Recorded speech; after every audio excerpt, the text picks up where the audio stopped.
In 1981, the U.S. government handed workers something they called a revolution. No more pensions, no more guaranteed checks for life. Instead, here's an account, here's a tax break. Now go figure out the stock market. And for 40 years, nobody really talked about what happened next. Until now. Because that first generation, the ones who put their faith in 401ks from the very beginning, they're retiring right now, and the numbers are ugly. Let's go back. It's 1978. Congress quietly slips a small clause into the tax code, Section 401k. It wasn't even designed to replace pensions. It was a side perk for executives. But then something happened. Companies realized that if workers funded more of their own retirement, the long-term cost and risk of traditional pension promises could be reduced. Over the following decades, more and more companies began freezing or closing traditional defined benefit pensions and shifting toward defined contribution plans. For millions of workers, the responsibility for retirement was gradually moving from the employer to the employee. And workers, most of them, said, okay, because the pitch was good. On-screen text. Invest early. The market always goes up. You'll be fine. They were told that compound interest would make them rich, that if they just contributed consistently, 10%, 15%, by the time they hit 65, they'd have enough. The problem? Nobody told them the fine print. The theory looked simple. Save consistently, invest wisely, retire comfortably. On paper, it made perfect sense. But retirement systems aren't tested in spreadsheets. They're tested in ordinary lives. They're tested by recessions, by layoffs, by market crashes, by children, by illness, by divorce, by emergencies no one plans for. And that's where this story really begins. Because the first generation that trusted the 401k wasn't a generation of economists or portfolio managers. They were factory workers, teachers, office clerks, nurses, mechanics, parents, ordinary people trying to do what they were told. So let's meet one of them. Let's call him Gary. Gary started working at a manufacturing company in Ohio in 1983. His company switched from a pension to a 401k that same year. He was 24. He thought, great, I'll just save and invest. And he did, mostly. But in 1987, the market dropped 22% in a single day. Gary panicked, pulled his money out, missed the recovery. Then in 2001, the dot-com crash wiped out another chunk. He was 42. He stayed in, but his balance was back to almost nothing. Then 2008. Gary worked until he was 67. He retired with $190,000 in his 401k. That sounds like a lot. It's not. Many retirement studies suggest that a comfortable retirement can require savings approaching or exceeding 7 figures, depending on spending, healthcare costs, and how long you live. At a standard 4% withdrawal rate, Gary's $190,000 gives him about $630 a month. His mortgage is $900. Gary's story is not unusual.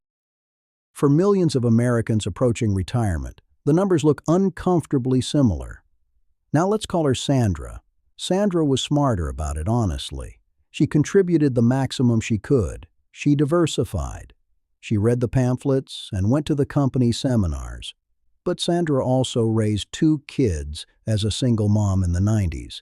And when her daughter got sick, really sick, Sandra pulled $40,000 from her 401k early to cover medical bills.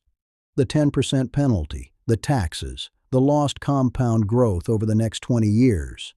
That one withdrawal cost her far more than $40,000 by the time she reached retirement. She had no idea. Nobody told Sandra that the 401k depends on money staying invested. Real life rarely cooperates. Pensions didn't have that problem. You couldn't touch them. That was the point. Here's where it gets hard to ignore. The Employee Benefit Research Institute ran the numbers on Americans approaching retirement right now. People in their 60s, the first full generation of 401k reliance, the median retirement savings for someone between 55 and 64, $134,000. Not $1 million, not even close. And millions of baby boomers have less than 6 figures saved. Now here's the part that should bother you. This wasn't laziness. These weren't people who refused to save. The 401k system carried a fundamental challenge. It assumed ordinary workers could consistently make decades of difficult financial decisions under pressure. It assumed they'd stay calm during crashes, contribute through recessions, never touch the account during emergencies, and make smart allocation decisions for 40 straight years. No professional investor does that perfectly. We expected regular people to. There were traps baked into the system. Trap 1. Fees. The average 401k carries annual fees that may look small. Over decades, even a 1% fee can cost an investor a significant portion of their long-term returns. Many workers paid little attention to fees, and the long-term impact was easy to underestimate. Trap 2. Employer matching. Not every employer offered one, and many plans included vesting schedules. Leave a job too early, and part of that match could disappear. Millions of workers changed jobs throughout their careers and left money behind. Trap 3. The crash timing problem. This one's brutal. If you retire right as the market drops, and you begin withdrawing during the downturn, you lock in losses that are difficult to recover from. It's called sequence of returns risk. Your neighbor who retired before the crash? Maybe they're fine. You retire during it? You may spend the recovery drawing down a smaller account. Same discipline, same savings rate, wildly different outcome. Pure timing. So, where is Gary now?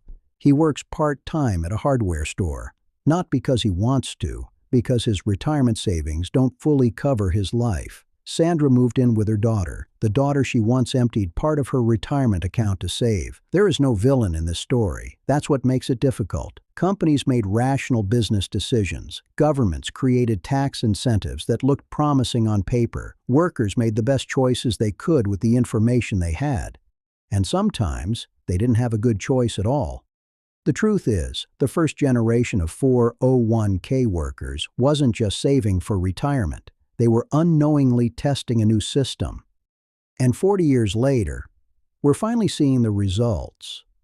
For a large share of workers, that experiment did not produce the retirement security they expected, and we're only beginning to see the full cost, not just in bank accounts, but in delayed retirements, adult children supporting aging parents, and seniors working long after they thought they would stop.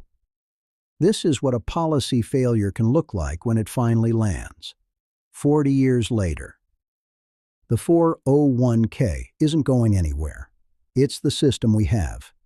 But understanding what went wrong for the first generation, the crashes they survived, the traps they didn't see, and the life events the system couldn't handle, that's the map. That's how you avoid what they walked into. If you're in your 40s or 50s right now, this story is still being written. The ending isn't set, but it starts with knowing what you're actually dealing with.